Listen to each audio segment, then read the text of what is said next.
4년 전 2020년 1월 개성처럼 나타나 전국을 강타한 영웅이 출연했습니다. 그가 바로 지금의 국민가수 이명웅입니다. TV조선 미스터트롯 백인 예심에서 노사연의 바램 첫 소절부터 영웅의 탄생을 예감했습니다.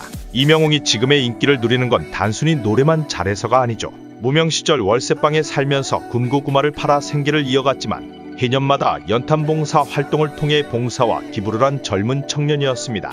미스터트롯 우승 후 쌍용넥스턴 첫 광고 수입을 전액 기부했고 자신의 모교 경복대학교에서 열린 우수기업 대상식에서 받은 상금 500만원을 후배들 장학금으로 기부했습니다. 이명웅 팬클럽 영웅시대는 수해 지역에 약 9억 원을 기부했으며 기부활동을 지금도 꾸준히 이어오고 있습니다. 이후 이명웅은 2023년까지 12억이 넘는 기부를 함으로써 사회의 귀감이 되고 있습니다. 그야말로 이름에 맞게 영웅이죠. 이명웅의 선한 영향력은 우리 사회를 따뜻하게 만들고 있습니다.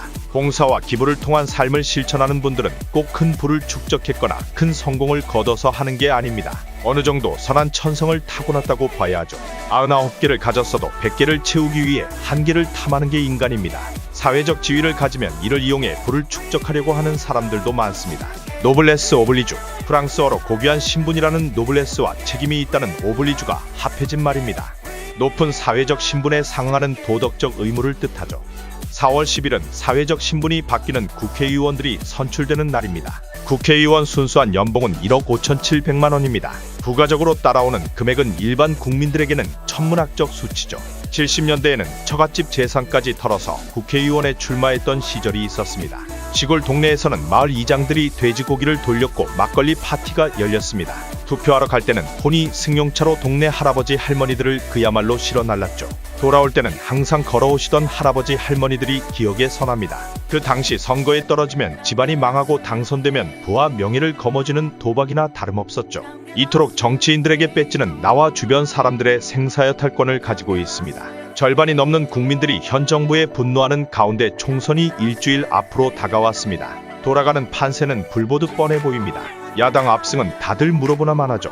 경향신문 기사 제목이 가슴에 와 닿습니다. 지금 국민의힘 후보들은 날아오는 혜성의 멸종을 예감하는 공룡의 심정일 거라는 문구가 말이죠. 그렇다고 분노투표를 함으로써 속담처럼 홧김에 서방질해서는 절대 안 됩니다. 지금 국회의원 후보들의 민낯들이 하나씩 벗겨지고 있습니다. 일주일만 사회적 지탄을 버티면 국회의원이 될 사람들이 너무 많습니다. 윤석열 정부 심판론을 틈타 이번 선거 감히 꿈도 꾸지 못할 자들이 나오고 있습니다. 그것도 아주 비열하고 천박한 자들이 말이죠. 10명 중 3명이 전과자고 뇌물전과의 사기꾼 천지입니다. 전과자들이 가장 많은 곳은 교도소이고 두 번째가 국회라는 우스갯소리가 있습니다. 그야말로 노블레스 오블리주를 실천해야 할 정치인들의 품위가 땅에 떨어졌습니다. 분당갑 현역 국회의원, 현재 사선에 도전하는 국민의힘 안철수 후보. 우리나라에 흔히 없는 노블레스 오블리주를 실천하는 정치인입니다. 안철수는 20대 때부터 의료봉사를 통해 사회에 기여했고 지금의 부인 김미경 교수를 만났습니다.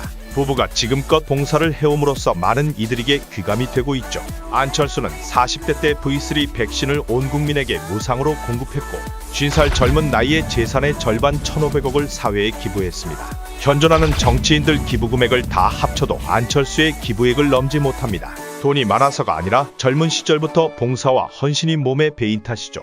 이런 정치인을 살려야 정치판이 바뀝니다. 이번 선거는 각계전투하는 군인 한 사람을 봐야 정상입니다. 내 지역 일꾼을 야당만 뽑는다고 정권 심판 절대 못합니다. 180석이란 엄청난 의석수를 가진 민주당의 실체를 이미 봤습니다. 국회에서 코인을 사고 팔고 흑석동 상가를 매입으로 부를 축적하고 돈봉투 돌려서 감옥에나 가고 회기 중 질 떨어진 질문으로 한동훈 일개 검사를 조선제1검으로 만들어놨습니다. 분노투표로 또 다시 사람을 보지 않고 찍는다면 제2에 덜 떨어지고 돈만 밝히는 사기꾼들로 득세할 겁니다. 공동정부 구성이라는 배신만 당하지 않았어도 안철수는 지금 분당갑에서 이광재와 선거를 치를 레벨이 아니죠. 이광재의 뇌물정권은 3건입니다.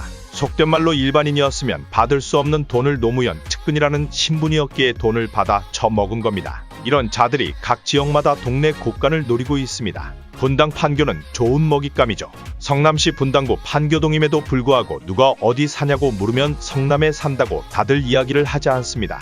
분당에 산다 판교에 산다고들 말하죠. 그래서 지리를 잘 모르는 사람들은 분당과 판교가 시인 줄 아는 사람도 있습니다. 경기도의 강남이고 지역에 자부심이 강한 분당 판교에 안철수가 있다는 건 어찌 보면 행운입니다. 젊은 세대들이 많이 거주하는 분당 판교.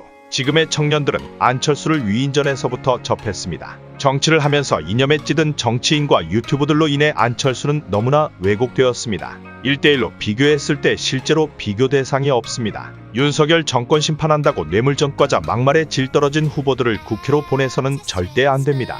가리봉동 소재로 찍은 영화 범죄도시는 개봉 당시의 지역 이미지를 훼손시킨다고 해서 주민들 반대가 심했죠. 저소득층, 가난, 범죄라는 이미지로 가리봉동을 왜곡시킬 수 있기 때문입니다. 5,175만 명, 2024년 대한민국 인구입니다. 통계청 기준 세계 193개국 중 29위죠. 그중 수도권 인구는 2,600만 명 절반이 넘었습니다. 나머지 지방도시들은 점점 소멸되어가고 있습니다.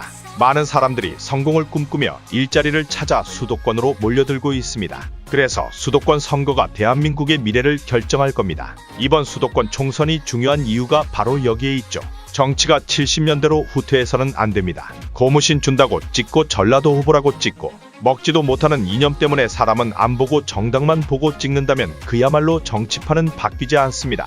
노사연의 바램 노래가사처럼 단순히 늙어가는 것이 아니라 조금씩 익어가는 삶을 살아야 합니다. 그러려면 정치판이 깨끗하고 전과자나 사기꾼들을 이번 선거에서 축출해야 합니다. 이명웅과 안철수의 바램은 어쩌면 무척 닮아 있을지도 모릅니다. 분당갑 주민 여러분, 안철수는 여당 속의 야당 정치인입니다. 남들이 말하기 꺼릴 때 윤석열 정부의 쓴소리를 할 수 있는 독보적인 정치인입니다. 막말을 하지 않고 원리원칙과 국민만을 바라보고 상식적으로 말하는 정치인입니다. 황상무 사건 때나 호주대사 문제가 났을 때도 선봉에 서서 대처했고 현재 의료대란 문제도 민주당보다 더 먼저 처음부터 목소리를 냈던 여당 정치인입니다. 지역 이미지에 적합한 분당 판교의 자랑, 안철수를 반드시 선택해 주시길 바랍니다.